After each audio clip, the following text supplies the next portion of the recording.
Are you a people pleaser? Then this video is for you. People pleasing has been brought to the surface recently as a trauma response, and I personally have talked about this in many of my TikTok and Instagram videos where we talk about the fawn response. I actually have a video on it here on YouTube. So there is your fight, flight, freeze, and fawn response. Fawn is the fourth trauma response, and it's often called the codependency response or the people-pleasing response. That's because people who tend to be fawn responders tend to people-please. They tend to put others before themselves. They have a difficulty saying no. They have difficulty setting boundaries for themselves. They'll often agree with things in order to be liked and accepted, not because they truly agree with them. They will do things just because they don't want to say no. And as a result of that, they end up with a lot of mental health struggles, overwhelm, burnout, stress, and they never really accomplish the things that they want to accomplish because they're too busy worrying about everybody else's feelings. Now, this isn't something you just choose, so I don't want you getting really upset at yourself if you're somebody who is a people pleaser. It's a trauma response because it develops out of a few reasons, and one of the reasons is growing up in an environment where it was so chaotic that you felt that you had to walk on eggshells in order to fly under the radar and not to be seen or hurt. So if your family was very chaotic, and you had your own opinions and you set a boundary, it could have resulted in some sort of danger for you. Maybe there was so much chaos going on in your home that when you came home from school or from playing with friends or from outside of the home, you did not want to cause more chaos, and disagreeing or setting a boundary felt like it would cause more chaos. Maybe when you tried to set a boundary, it was met with resistance. Maybe you come from a culture where your parents tell you children are to be seen and not heard, that you have to say or do things because they say so, and you're not allowed to have your boundaries. And as a result of that, you learn that you're not allowed to have your own boundaries. Another reason somebody can become a people pleaser is because maybe you come from a culture where you immigrated to the United States and your parents had to people please other people in order to be accepted, in order to get ahead or to do things that maybe other people didn't have to do.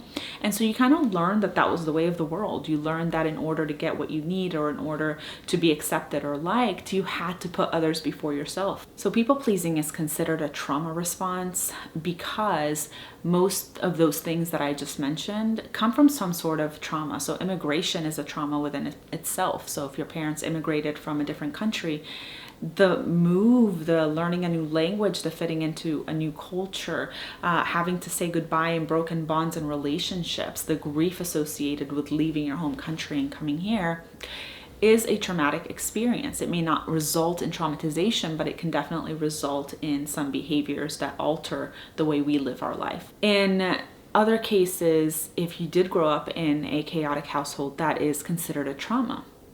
If you were neglected as a child, if you were somebody who grew up and your family did not validate your feelings and did not give you any praise, and the only time you got any attention was when you did something for someone, or you finally got a pat on the back because, you were organizing the house instead of playing with your friends when you were a child, then you learn that the only way that people will love and accept you is to do things for them. So, what do you do if you are a people pleaser? How do we break this cycle?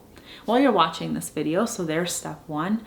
But one of the things that you have to keep in mind is that this is going to be a slow process. It's an extremely difficult process because you're trying to undo years and years and years of behaviors, stuff that became part of your personality. But you can still be a nice person and not be a people pleaser. You can still set boundaries and be respectful. You can still set boundaries and still have people love and accept you. My first tip for you is to start by setting boundaries for yourself. So this does not include boundaries with other people, like saying no to others just yet. Say no to yourself. Say no to tasks that you're overworking on. Say no to doing one more thing before you rest. Allow yourself to say no to yourself. Create a schedule for yourself, set boundaries and limits for yourself, and get used to saying that no to tasks and saying yes to things that make you feel good. Step number 2 is whenever somebody's asking you something maybe you're having a conversation and they're asking you for a favor.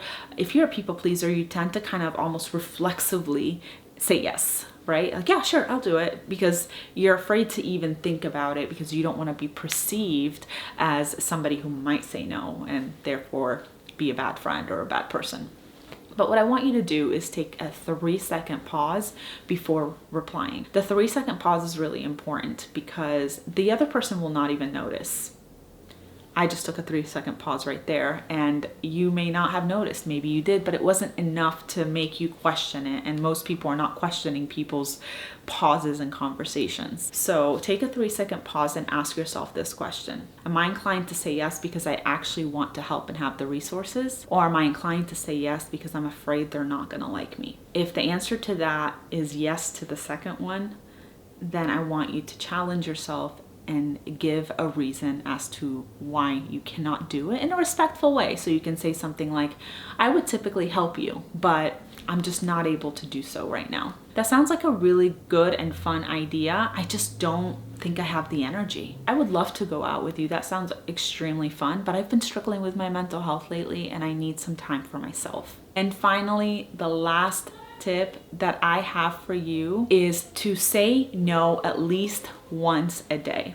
And it can be no to a very simple thing. You don't have to say no to big things if that's a challenge for you just now, but try to say no at least once a day to the smallest things that you can, things that are not that big of a deal, and then slowly work your way up to saying no to events and going out and doing favors for people. None of this is going to be easy at first. It's going to be extremely challenging. There are definitely other ways that we can implement, other techniques that we can implement in order to help you break out of the cycle of people pleasing. But for right now, I want you to try these out, and I'll definitely make more videos about this process. So I hope you found this video helpful. Let me know what your thoughts are below. Are there any other things you have said yes to just because you're a people pleaser? Have you done anything that was definitely out of people pleasing and not necessarily because you wanted to do? What's the craziest thing you have done out of being a people pleaser? Let me know in the comments below. I'd love to hear your stories, and let me know if you try any of my tips out and how they work for you. If you enjoyed this video, make sure you subscribe to my channel and give me a thumbs up, and I'll see you in the next video.